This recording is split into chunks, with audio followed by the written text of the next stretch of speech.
Have you guys seen a turn yet where you were like, oh man, Chopshop Copter would be amazing this turn? I have yet to see that turn. You know, it's going to be hard to make a compelling YouTube video here where we're like, well, Chopshop Copter kind of sucks. Hey, buddy, watch this. Now that we've got one in hand, I think we go ahead and drop the other 3 drops since we have the Chop Shop. Try to hit some early curve here to play into this thing on curve, or at least in the mid game, and see how it feels. But I'm still very doubtful. Maybe my doubt is clouding my decision making on the Chop Shop Copter, but I have hesitations. It's just a deck that wants to go face so hard. Why is it playing a Chop Shop Cop? Okay, this probably gets faded into always, but I gotta do stuff. Certainly, if he decides for some reason not to kill it, it would be insane, but it's a possibility, I guess. We need to play, though. We really need to play. Shaw is not the play. I think Chop Shop's the play, guys. Despite the fact that it's not actually generating any value. I missed the voice line because I'm an idiot and I talked over it. Not generating any value, but it is a 2/4 mech, which, you know, that alone is reasonable, I'd say. You don't hate that stat line in a deck that values magnetic plays. Like, you want sticky mechs on board, but in a lot of ways, just, you know, upgradable framebot for 2 would sort of do the same thing. I will say, it did just create some friction there. My opponent took a very suboptimal trade just because they were scared of the Chop Shop, which I think was unnecessary. Isn't Cult Master just better? That's the argument I made a lot when reviewing cards. Well, not necessarily that Cult Master was better, just that this deck in standard format hasn't really shown a tendency to want to do that kind of thing. So, maybe not that it's better, just that it's not necessary. But I did also argue the same thing, that, you know, cards from your deck would generally be more desirable than random mechs, because a lot of random mechs are bad. There's some random mechs that just totally suck. So that's one argument. The other is the you know, this deck doesn't run Cult Master already, and they may not need to. The final kind of counter argument is that it is a mech, which is way better than Cult Master, and the stat line's stickier, like I said, for magnetic plays. So I think there are some advantages going the other way as well, right? Okay, let's just go wide here. This is pretty much perfect for a token druid answer, by the way. Really, really strong counter token druid board. Like, what do you do about this? And getting additional damage here, this is fantastic news. Yeah. Chop Shop has 100% drawn and played win rate right now, yeah, because it's all we've had so far. Let's dig for some earlier lines here. Although Microtech's an okay turn 3, I really want to hit a 1-drop against Hunter in particular. We need that initiative, especially if we're going to be off coin. Like, we need to make sure we're ahead on board early and dictating how trades and stuff happen. Which certainly the 1-drop here is very nice to see. You know, Galvanizer's probably going to be the play on 2, although there is, I think, some logic to the Minimizer to win the board. The one hesitation I have, right, is just how powerful this is. This combination is so ridiculous that part of me wants to hold that for later. But I don't want to be playing from behind. That's just so good. I think I have to hold it. Okay. That stings a little, to be honest, just because this 1/3 is going to eat, like, everything I do for the next couple turns. Like, Microtech controller gets eaten by this. The stuff on board gets eaten by this. Hopefully he has a bit of a pass turn here and just hero powers and trades. Wayne is not a pass turn. If he has Desert Spear again, that's going to be a big pickle. We've had a lot of Desert Spear problems. Yeah, I too want to see one big Chop Shop turn. I'm on the same page. Just the one big one here, and I'll be happy. I mean, this Spider Bomb feels so bad, right? Because that has poisonous. Like, yes, it kills both minions on board, but I'm left with a meager 1/2. I don't think that's it. I think we can trade up the Spider Bomb better later, right? I think we just go wide again and pretend there are no minions on board currently and find a better play for this stuff soon. We're just going to pretend there's nothing out there. We have to get bigger turns out of these cards. Because we didn't get a good enough, fast enough start rate. We've only done 3 damage. We don't really have a board advantage. We're going to have to swing this one in the mid game and do something crazy. Turn 3 is usually pretty good for Hunter. Plus he coined a 3, so it indicates he probably has another 3 chilling, right? And yeah, that's sort of a nightmare answer. Well, I mean, this is definitely the swing, and maybe arguably just even this right now would be sort of worth it. Let's just do this again, and again, pretend there are no minions out there and hope for the best. We do have the missile launcher on 5, so that they're both discounted, so we can actually make the turn 6 swing if we need to, which it looks like we will need to.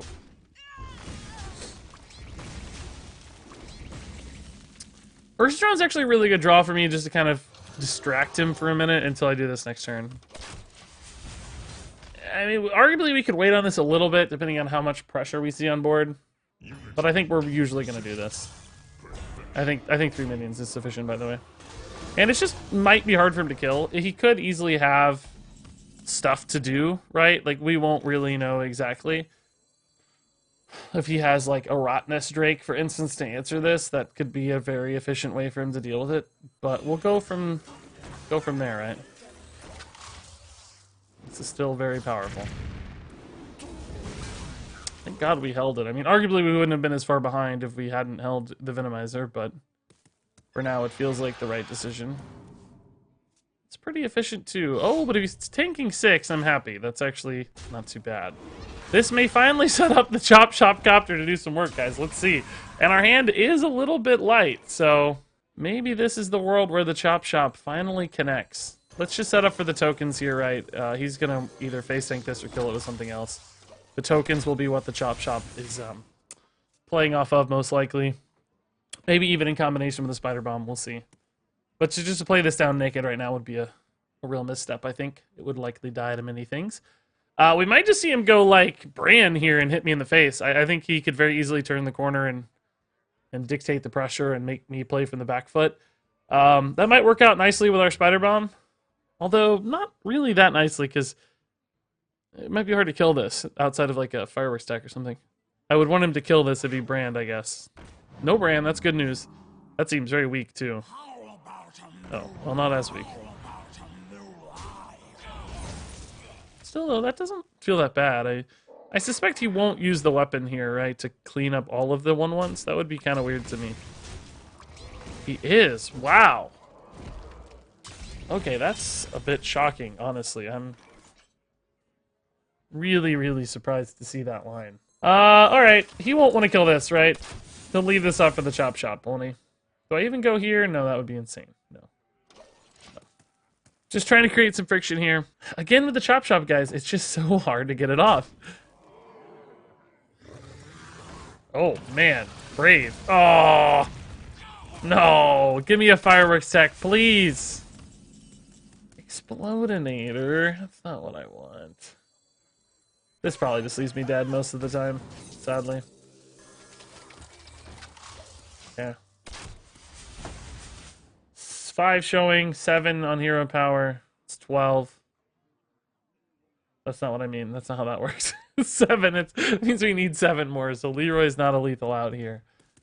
This is a bit high friction for him, but he also only needs 9 damage to win, so like King Crush right now is lethal if he has Bran. Feels like a corrosive breath, which would put me in a pretty tight spot, I'd say. Boys, make some Pretty room tight. by the hearth, won't Ooh, ya? that's really big.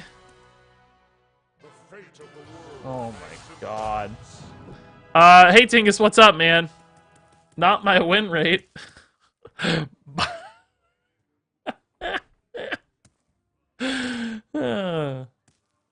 Not this game anyway. Actually, we've won a lot, but oh my god! Why don't I ever get Alex Strauss's like this? Every time I play Alex Strauss, it's like, oh hey bro, here's your I know you asked for that fairy dragon, dude. Here's 2 of them. Here's 2 of those fairy dragons you asked for, man. 100% this is a freezing trap, right? I'm just dead if it is. 100%, dude. Gosh, dang it, dude. What a garbage game. I've never had an Alex that's this good. Never. Come on, dude. Like, what? And he double draws dragons off the top. Like, ugh. Oh, come on, man. Each of those is like a 1 out of 3 or worse. Man. Perma Envy, how's it going, dude? Guys, I think Chopshop makes this list weaker right now. I'm convinced the card is actually ruining the deck. Let's keep one early-ish drop and dig harder for 1s and 2s, galvanizers, hot air balloons, mecharoos. Yeah, this will work fine. I think I'll actually even coin galvanizer into Snip Snap. Paladin's probably going to be mechs as well, right? So let's see how that goes. Maybe we actually go... Oh, Microtech doesn't get discounted, so we can't go there on 2. Chopshop Copter, save us, buddy. I want to see you in action. Reporting for duty. Okay, that's fairly slow, I suppose. I don't know what this really tells us. If it's a mech paladin, it's a very slow start. Holy Wrath Paladin seems a little troublesome. Yeah, they can always get there, it seems like. I think against Paladin, we're pretty good to just keep stacking on a singular unit, right? There's no sort of sap or, you know, freezing trap style denial. It's mostly more health based. I mean, equality and stuff can always hit, but if there's an equality... Oh, it's murlocs! Oh my god, okay. Well, that changes everything. Alright. Now I do maybe have to consider trading a little more, I think. Or at the very least, perhaps putting in some minions here make this awkward, but we have to be careful because a single Cold Light Seer could absolutely scale this game out of reach for me. So I think I'm, believe it or not, gonna have to kill this just for the sake of Cold Light Seer. I think I lose too easily to Cold Light Seer. Now you might say, Regis, why would you put all these units down that trade so poorly into these 1/1s and stuff? Because that's actually my goal. I need to get him trading minions in to deal with these murlocs, right? I want that to happen. I want him taking trades, please. And in fact, now I gotta figure out how to deal with these other guys. That Tide Caller is a problem. Believe it or not, we're sort of the defensive deck in this matchup, I think. We have a little bit more late game and a little bit more depth to our list than he does. So I think we have to play the defender. Missile Launcher is going to be perfect later. Could arguably save one of these Venomizers for it, but I want to stay on curve and dump stats right now, so this is priority number 1. Just clear the board here. Get some stats in play. This doesn't matter, of course, it's dead no matter what.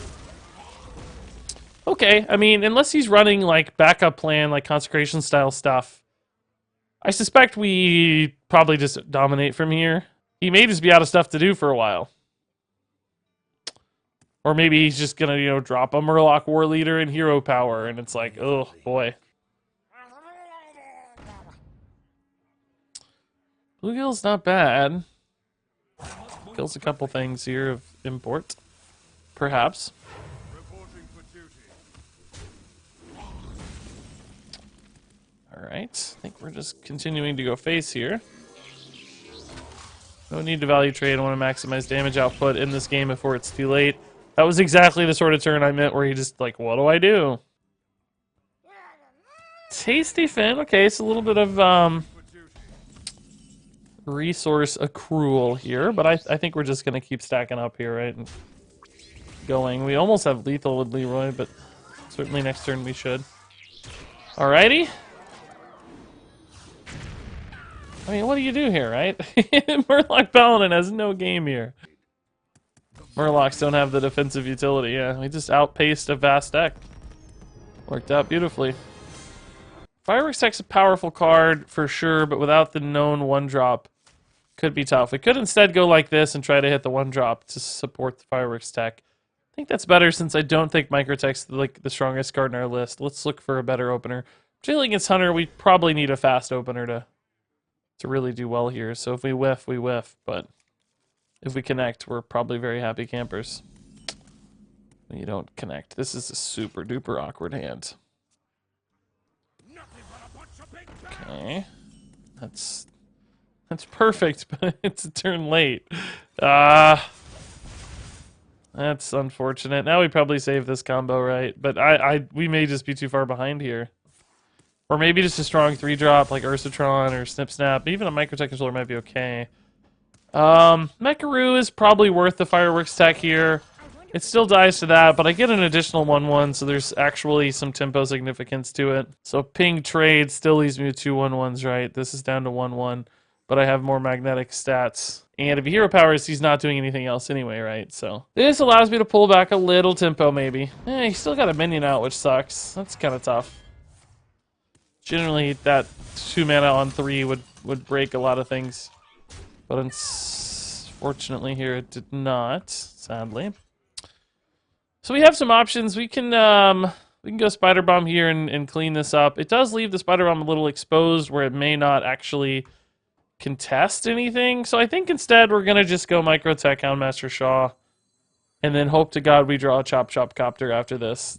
It's like this is the time to get the Chopshop right here. This would be the moment. Give me those resources. So turn 4 for Hunter. A lot of possibilities, right? A lot of possibilities here. Usually not the cleanest of turns for Highlander Hunter. Usually they're a little happier at 3 and at 5, I think. Introducing natural crystal diet Pepsi Zero. Same Pepsi with 1/100th of the flavor. It's my drink of choice. That's it. How'd you know? Explodinator is just not what we're looking for, really. It's fine, actually. Let's just do it. Spider Bomb is still too susceptible, I think. Resub message here. Let's actually trade this clean to help protect this a little on the Snip Snap. Still worried about a Ziliax follow-up. But Spider Bomb would answer that a little better. And a Ziliax follow-up probably hits here anyway, right? Just a Diving Griffin. That's not especially efficient. I mean, it's killing a 1-drop. I don't mind. The Ziliax he drew off of it is probably a bigger concern. So we might need to clean up these 1/1s, which certainly Missile Launcher is well positioned to do. So it might be okay there. Doesn't mean one of our own 1/1s probably dies in this case, but I will take that. That's a small price to pay for a very powerful option. And denial of Ziliax. Plus, we soften these up so they may also die in the future, securing some additional damage output. Arca, no, I do not think Blizzard shot themselves in the foot with Battlegrounds, despite its free-to-play nature. Marketing and growth value at returning people to the game far outweighed any sort of economy downsides. So that will all wash out, but it brought an enormous amount of people back to the game and has still had a very positive impact on Twitch numbers for Hearthstone, giving the game tons of extra visibility and sort of marketing reach. It's a pretty good kill command, honestly. I'm not excited for that to happen. Not pumped. This is a decent Ursatron Shaw here. Keep moving through the deck a little bit. War Gear's very nice. This is going to be a big push next turn, potentially. If the Shaw lives, which it won't, because Tiamat will kill it off the top, Spider Bomb would also be super, super duper sick. But likely we're going to have these mechs to magnetize the Spider Bomb too anyway, so maybe it won't matter. It really was Tiamat off the top. Wow, okay. I did it again, guys. They call me the Jinx. They call me the Jinx. Draw me a Fireworks deck here. Oh, smart trade not taking the Divine Shield, I think. I actually think that's really genius. That's super smart. Like, really, really smart. Because now he's, like, forcing me to react to that, and he got extra value out of the health anyway. Like, he probably expects me to kill this via Magnetic anyway, so why not just... And I can't leave it up, because 12 is too much against Hunter. I'd be dead to, like, Bran and stuff. So I do have to kill it. Which means I have a pretty awkward turn, because now it's like, well, Replicating Menace... I can't play the War Gear. I really wanted to play War Gear. Now I gotta play Ursatron, which I'm less excited about. I don't get to squeeze in a hero power. Make some room by the A lot of awkward stuff happening I here. am like Sirius in Harry Potter Black. Oh, you got a black gem, Andrea, dude. Grats, man. Grats on the Mythic badge. 24 months. That's insane. Down to 13, so we're close, man. Like one good war gear hit and sucker might be over. So 6 on board, 2 in hand with hero power, 5, and I think he still has a Ziliax, probably, although that rush minion may have been something else, right? We don't know exactly what it was, right? Oh, Zephyrus also certainly a good answer here. Explosive shot? Oh, swipe, obviously, duh. Clearly, it's swipe. Explodinator's good. Explodinator war gear's better. Some logic, perhaps, to the Spider Bomb to squeeze in a hero power here. That leaves me double war gear next turn. Yeah. He's not going to want to kill this mech, right? So it's pretty likely to connect. Alexstrasza's our biggest threat here, obviously. So having the Spider Bomb in play is pretty awkward if he wants to play Alexstrasza here. Like, it's just like, well, I can't really play Alex. That 2/4 just owns half my stuff, right? So if he plays Alex, it's risky. If he does something else, I don't think he's got any lethal outs with, like, Bran. It's still only 13. So this creates like some friction on board, more so than a war gear would, perhaps. He may just have to Bran and just hope that the kind of 2 on board is not enough. He may be stuck. Yeah, I think that's what he's doing. I get it. Sometimes I've played this list a lot, as you can see. I sort of have a feel for how it's going. It doesn't matter. He's dead based on our hand here. We can trade or go face, all the same. I think it's smarter to go face in case I don't have it, just to take some break points, but it's just game over. Cool. GG, guys. This looks fine. I actually think just buffing the hot air balloon's pretty reasonably good off the fireworks tech, even if there's no death rattle synergies. And on the off chance we do hit, a death rattle 1-drop, that may just be a better option as well, or maybe, okay. I think we gotta go here then. That 1/1 can make a very big difference, right? Ooh, do we just do it all? Nah, we still go here. Galvanizer will be something we play like on turn 3 now. Hopefully he doesn't answer this with like a Spring Paw just for the first half. If he plays a 1/3, that's more reasonable. Oh, that's actually just perfect. Okay. That's the best possible thing to see, I think. So now we get a big old board dump. Clear his early unit. Ziliax is pretty reasonable on the Galvanizer, so next turn we can go here. I hope we hit like a 2-drop, like a Venomizer. Or another Galvanizer would be awesome. Fortunately, Coin Desert Spear is really, really annoying for us early in this game, right? Ah, interesting decision point. I respect it. I respect it. It ends up not really mattering to me so much, but I respect the decision. I think we're gonna wait on the hot air balloon, actually. I don't think it materially impacts the game that much right now. I think it just dies to the Desert Spear. And I think I could do some real work with it on like a Ziliax next turn. He's shown a tendency to kill the mech, right? Not the fireworks tax. We're getting some additional chip damage through. That's a perfect Ziliax target. That's great. And then Ziliax goes to 4 health instead of just 2, which potentially denies some Desert Spear viability, right? Which is really, really nice. I'm about to sneeze, guys. I'm about to sneeze. I'm about to sneeze. Okay, let's do what I said here. Ziliax is gonna be awesome. This thing has done 6 chip damage, so his decision to leave it up, I understand. I think it makes sense. You want to deny magnetic. I get it. But it really has resulted in 3 additional damage over leaving a 1/1 alive in the same time period, right? Which could make a big deal. This could be a significant breakpoint. And still no Chopshop Copter action, but yet again, my criticism of the card remains the same. I just have not identified very many opportunities where I think the Chopshop Copter looks like it makes a lot of sense. You know what, actually, let's go here so that we can squeeze in a hero power and still increase the health and viability of this minion a little bit. The reason for that is these are both a little bit better as sort of reactive minions on a token, right? And this gives me those tokens to create some reactivity on these as needed. I mean, It's still only 5 mana on this Hunter. I don't know how he deals with this efficiently. There's always like deadly shutouts and stuff. Also, Twilight Drake in this Highlander Dragon Hunter is wild. I haven't seen Twilight Drake making many cuts yet. Sorry, I think I'm bumping the camera. Forgive me. It's probably shaking a fair bit. Gotta sit up, I think. Hunter's Mark? Well, yeah, but that's not commonly seen currently. I mean, it's always possible, but just not a commonly encountered occurrence. Is he gonna face tank 6 here? Oh my goodness. That has got to be one of the worst feeling plays I've ever seen.